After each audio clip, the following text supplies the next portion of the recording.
Thank you very much. Thanks for the introduction. Just maybe not to disappoint you, but most of my papers were about kind of breaking crypto algorithms, not really designing them. Well, a few.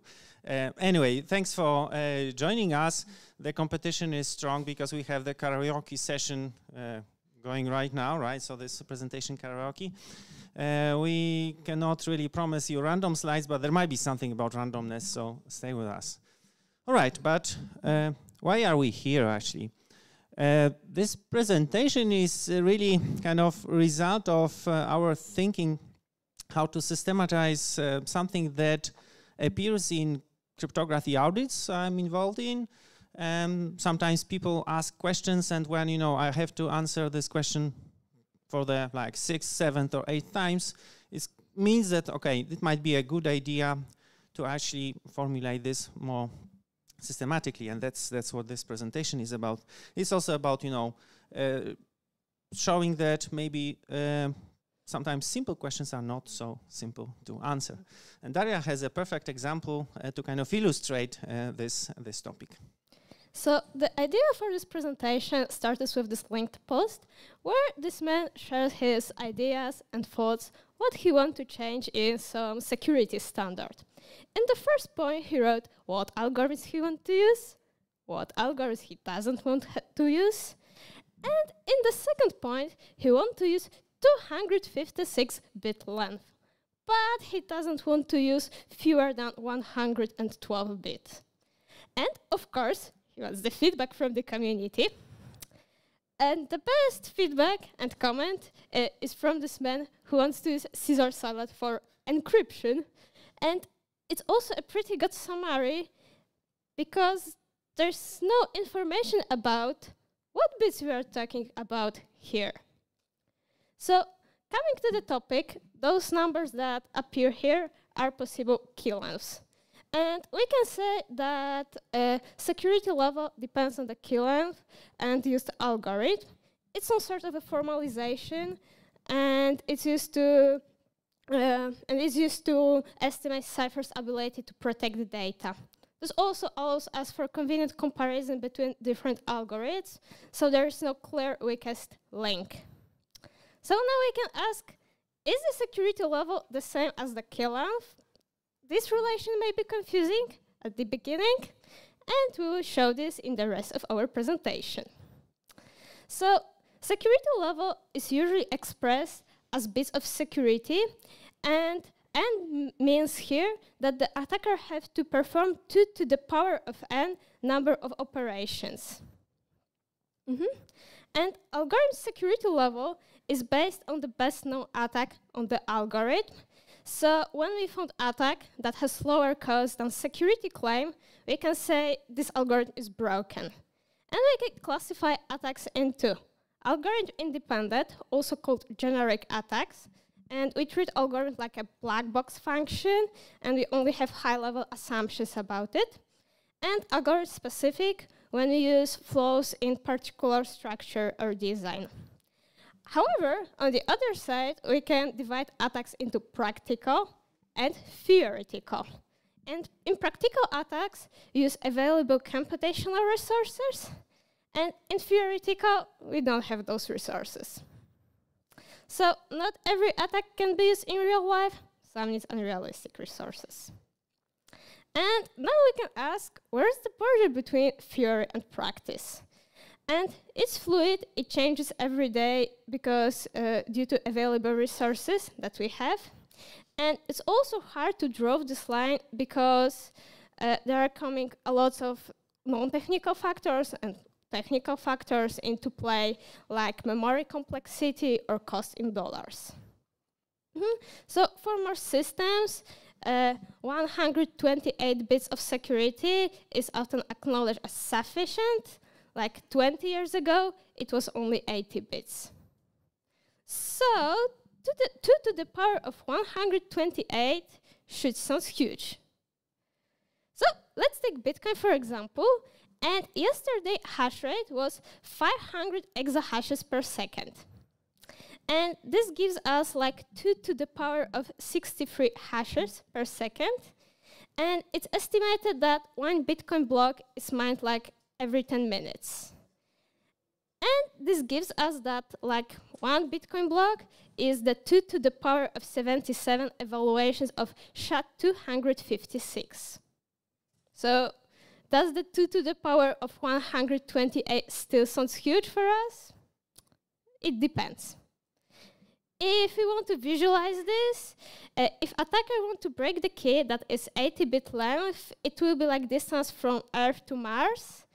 And if attacker want to break the key that is 128 bits, it should be like distance from Earth to Alpha Centauri A, but it only should be, we have to multiply this distance to the 2 to the power of 31. So if we use enough long key, we don't have to panic, everything will be fine, everything will be okay. And in today's presentation, we would like to present security levels in symmetric cryptography, hash functions, MAC, asymmetric cryptography, and in the second part of this presentation, we'll discuss quantum attacks and post-quantum cryptography. So, coming to the first point, symmetric cryptography. And we'll start with some question. We have key, which is 32 bits length, and how many calculations we have to perform to break this key? Of course, according to Murphy's law, it will be always the last key. And it's true, because in the worst case, we have to perform 2 to the power of 32 operations to guess the key, and in average case, it's only 1 bit less. So it's 2 to the power of 31. And this table is only for illustrative purposes. It shows common block ciphers along with their key lengths and block lengths. And the most popular one and most known is AES. Like for lightweight crypto example, we take present. And for modern cryptography, we take ASCOM. And now we can ask, is AES broken? Because key size is from 128 bits to 256 bits.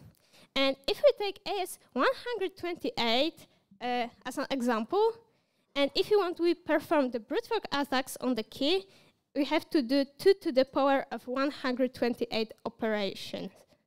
However, there's faster attack, which is called big click attack, and we have to only perform 2 bit less. So it is faster, but we cannot use this in real life.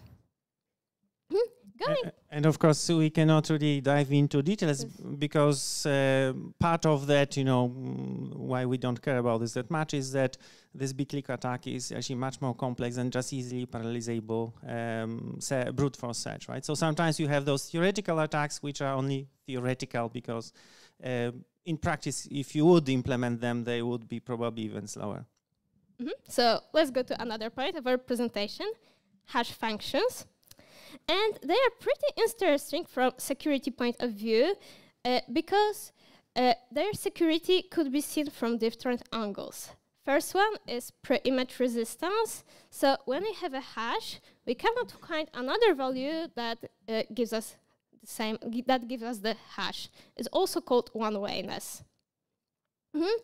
Second is second pre-image resistance. So when we have input and we know also the hash, we cannot find another input that gives us this specific hash. And the third one is collision resistance. So we couldn't find 2 different values that gives us the same hash. Another table, another for illustrative purposes. We have hash functions along with their hash sizes. However, there are 2 more columns that could be pretty interesting. We have pre-image resistance, where values are the same as the hash sizes, and collision resistance, where values are the half of the hash size. And we can ask why, and it's due to birthday paradox, because we can do much better on finding a collision within generated results than finding a collision for a specific hash. So if we create matrix of our hashes and each yield our chances to find a collision, we have something that is called quadratic gain. And from this quadratic gain, we achieve that our security is based on the half of the hash size. So, and the most important from this part, this is why, because security doesn't depend on the key length or digits of our function. One more thing that I wanted to mention is that those colors in the table are meaningful. So basically, if you use anything that is marked as red, then crypto police will come and beat you, right? So let's go to Mac.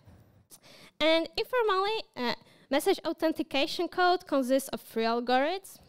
First one is key generation algorithm. So when we get a key from random value. And second one is signing algorithm. And we get as a return message with given tag. And third one is verifying algorithm. And as a return, we get we are checked if message and the tag are not tampered. And secure MACs are designed that even small changes in the message result in different MAC tag. And their security relies on the inability to forge MAC. And it could be divided into key length and also MAC length. And MAC algorithms could be constructed from different cryptographic primitives like hash functions, HMAC, or for block ciphers like CMAC. And in this example, we take CMAC based on AS256, and our key is 256 bits. However, as a result, we got only 128 bits because our tag is the last block of AS. All right, so now something that I've seen. Sometimes there are those situations that you have some sort of a system and then you want to use different keys for different purposes, and then obviously, right, you want to use only a single key for each single purpose, so you want to derive keys for different purposes. And then, of course, obvious, but if you do this for a complex system, this may be actually something that someone misses, right? Is that, okay, if you derive a key, then the strength of the derived key is not only the length of the key, but also depends on the length and strength of the original key you derive it from, right? So the key derivation key. So for example, right, if I have key derivation key which is 128 bits, then okay, I can derive other 128-bit keys. Of course, I can also derive 256-bit key, but this doesn't mean that the system using this 256-bit key has 256-bit security level, because, well, there is just 128 bits of entropy, and here is the randomness I promised. Another more kind of, I would say, tricky case is when you do this key derivation, then usually you use standard key derivation functions. If you use those based on hash functions, then it's fine, like HKDF, right? Then you need to use appropriately large hash function, but sometimes you use other MACs, right? So in key derivation function, you actually need to use a pseudorandom function, and then the pseudorandom function usually is a MAC, right? And then you also have to be careful whether the internal state of this MAC you are using has the key, right, that is of sufficient length, because otherwise, well, you cannot really absorb the key of sufficient length, and then this creates this bottleneck again. So going to the last point of this part is asymmetric cryptography. So maybe just before we go to asymmetric crypto, right, the 2 points from this current segment is that on hash functions, we started to see that, okay, there are different security properties that not necessarily have the same security strength or level, right, if you will, right? And then with MACs, we've seen that, okay, this becomes even more complex, because it depending on, whether you look at the key or the tag length, right? And then whether you are after universal attacks or maybe existential forgery attacks, then this complexity may become different, right? So it's becoming more complex than just something of this length. And now this is going to be even more complex. Because design of asymmetric cryptography is based on the well-defined mathematical problems, and also they are combined with the proof that solving the latter is equivalent to breaking the system. So our belief is that they are working because we cannot find efficient solution. And two mathematical problems that are underlying the most popular crypto systems are integer factorization, for example, RSA, computing discrete logarithms, like Diffie-Hellman, and we have also other mathematical problems that are not commonly used. And if your favorite mathematical problem falls into this other category, then we apologize. So let's take as an example RSA. We have, of course, private key, public key, which consists of two values. And for us, the most important is n, also called modulus, because when we hear RSA 1024, this 1024 is n length. And it's the product of P and Q, which are special prime numbers. So, by the way, I don't know if you've heard, but Daria said this 1024 in red, right? So why is it so hard to break? Because if we want to find divisors of n, and this n is very large, it's really hard. For this 1024 bits, it's 309 digits. And our security of integer factorization-based cryptography relies on the fastest algorithm, fastest factorization algorithm. And we have algorithms that run in exponential time, like trial division or polar throw method. However, much faster algorithm exists, and it's a number field SIF, which runs in sub-exponential time, and it could be expressed with this formula. Another approach to... And we promise this is the only formula. Okay, maybe there are a few more. So another approach to public key cryptography is elliptic curve, and it's based on the assumption that finding the discrete logarithm of random element of elliptic curve with publicly known base point is hard. And I assume like everyone see this image with this formula, and it's very common. But today we'll use elliptic curve used in Bitcoin, which could be expressed with the formula that is above image. So that's the same equation used for the Bitcoin curve. It's just a different underlying field because we didn't have enough space on the wall, right, to paint everything. So it's just a small example, but this is the real thing that we use in cryptography. It's just points. Yes, so curves are not curves in real life. They are points. And this is due there over the finite fields. And here we have a curve over finite field 17.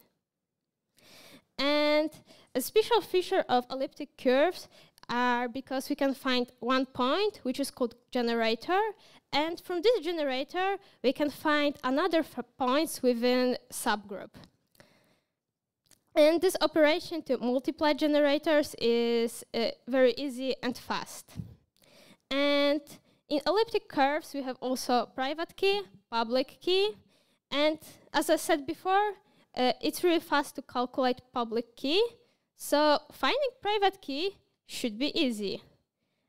However, in real life, it's extremely slow for large K. And this asymmetric between really too fast calculate public key and extremely slow division is called elliptic curve discrete logarithm problem. And in elliptic curves, we have smaller keys. And this is because we don't have algorithms that can solve the discrete logarithm problem in sub-exponential time. We have only algorithm running in exponential time, which is called baby step, giant step method. So elliptic curve security relies on this algorithm, and it could be solved in the square root of n steps. So when we use the curve over the field 256, we achieve 128-bit security. It is slightly less, but we are not coming into this. Yeah, and this kind of halving of the security parameter is due to kind of birthday paradox, just like we've seen for hash functions. But okay, not going into details. And then this few bits less is also some details about the size of the group, but okay. So we have discussed all the points, and one question should arise. How to compare are those cryptographic primitives? In symmetric cryptography, it's easy because we use the key length as the security level. And in hash functions is the value from collision resistance, which gave us these values. And in asymmetric cryptography based on integer factorization, we take modulus size, but we have 80 bits and 1024 bits on another side. And here comes our formula, because it's the number field sieve complexity for its best implementation. And we can take this 1024 bits and substitute L with this. And as a result, we get our security level. And this is our values. And now, who used 16K RSA to have 256 bits of security? I thought so. That's kind of interesting, right? That you've seen, and it's even in some of the guidance documents by some serious agencies that use AES-56, but then use RSA 3K, right? And in elliptic curves, to achieve our security, we took the field size and divided by 2, and we get those results. And I said at the beginning, we don't have to panic. Everything will be okay.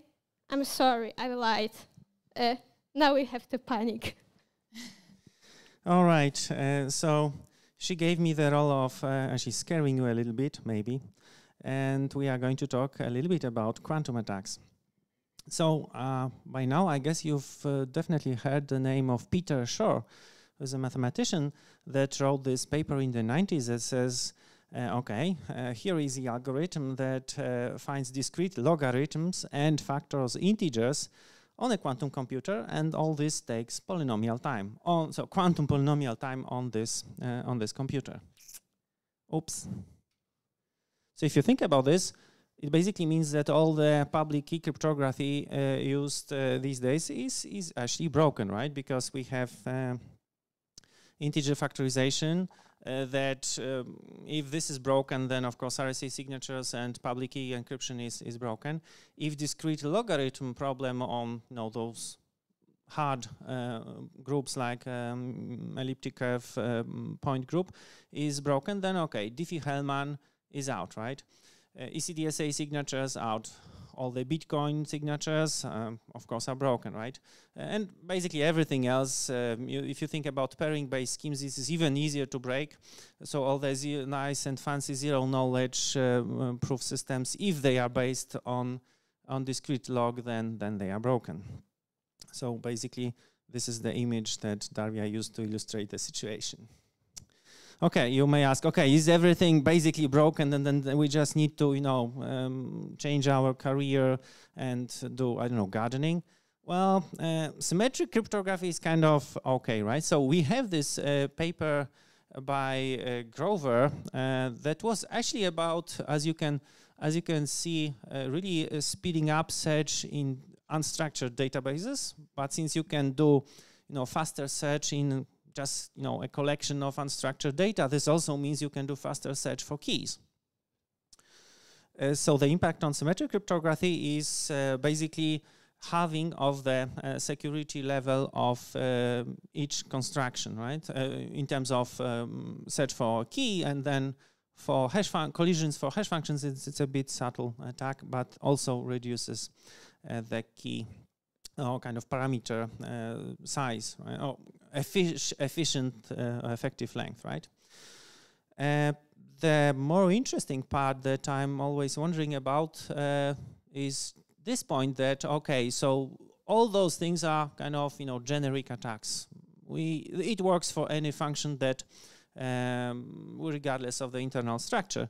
But I think that, there is potential for actually using quantum computation as some kind of, accelerators to solve sub-problems that can be then leveraged to actually mount a dedicated attack on a function.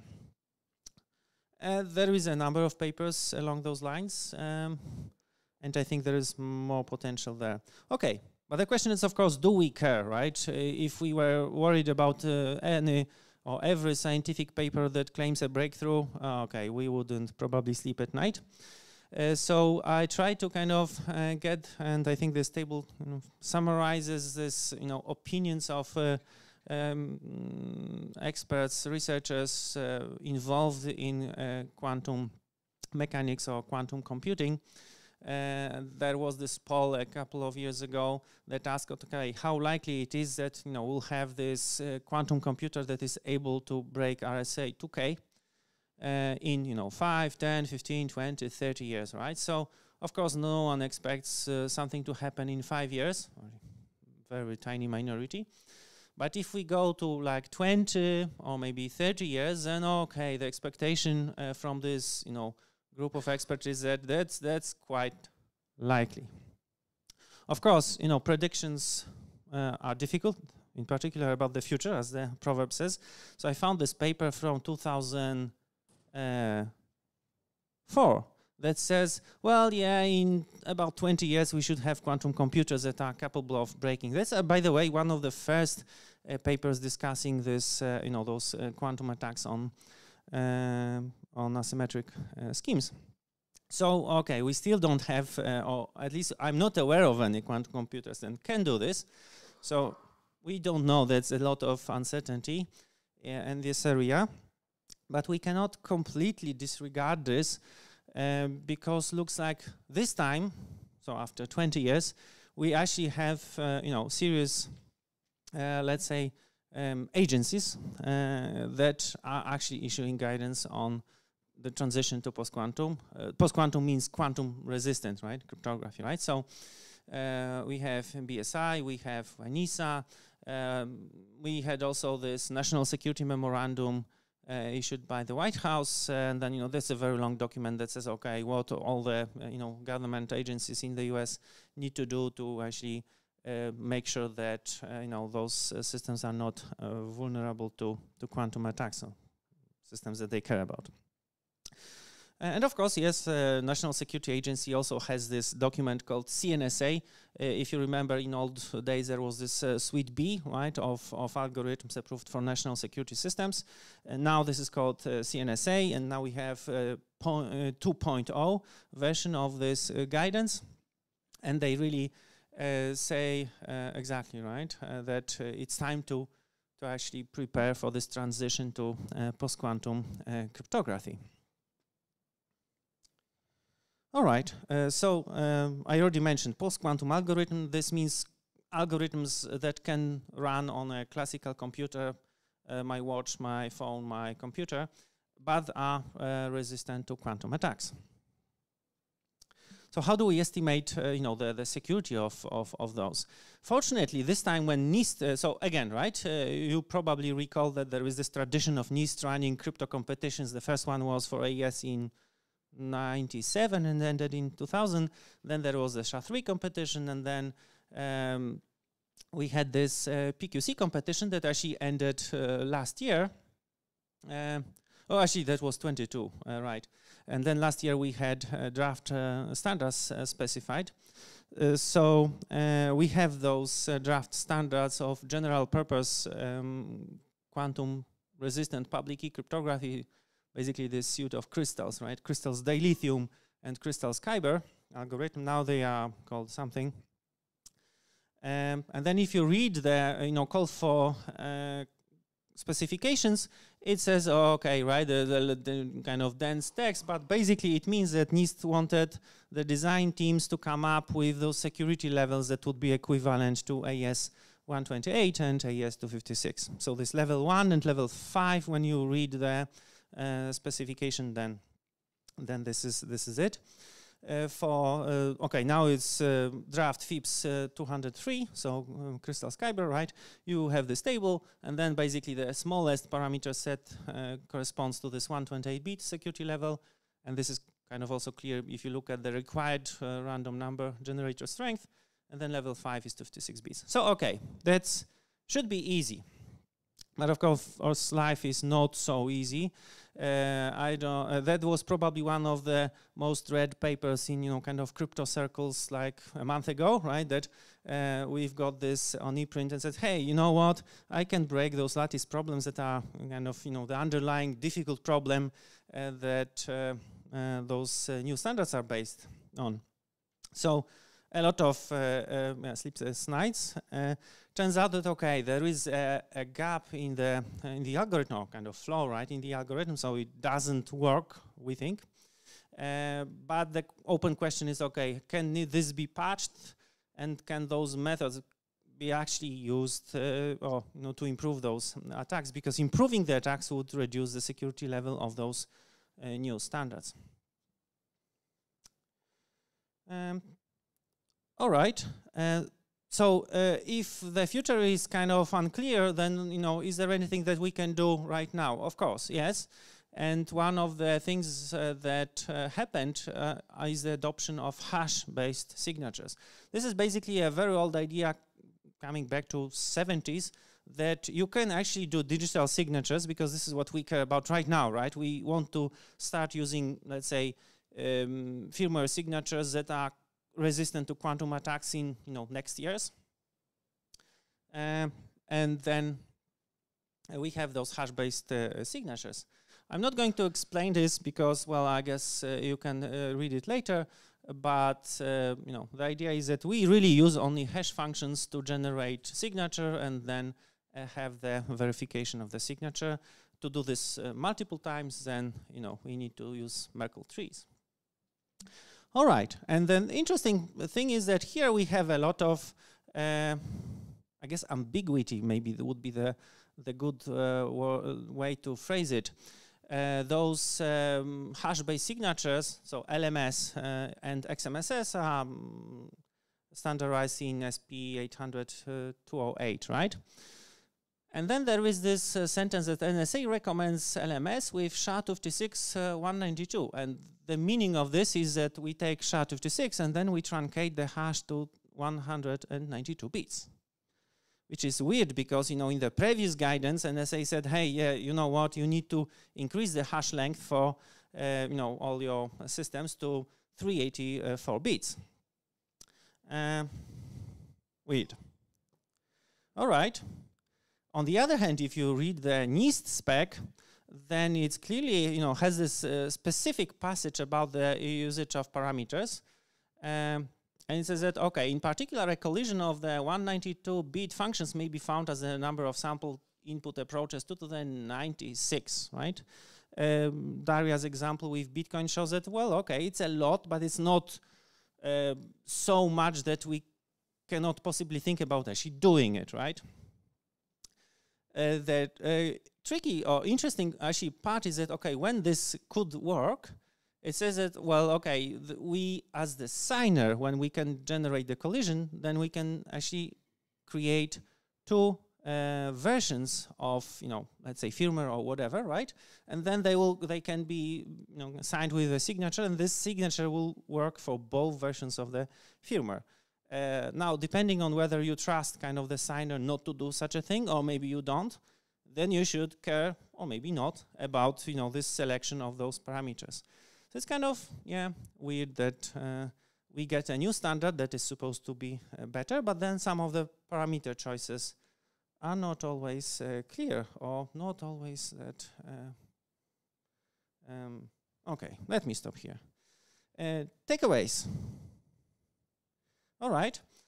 So I hope we managed to convince you that security level isn't just corresponding to the key length.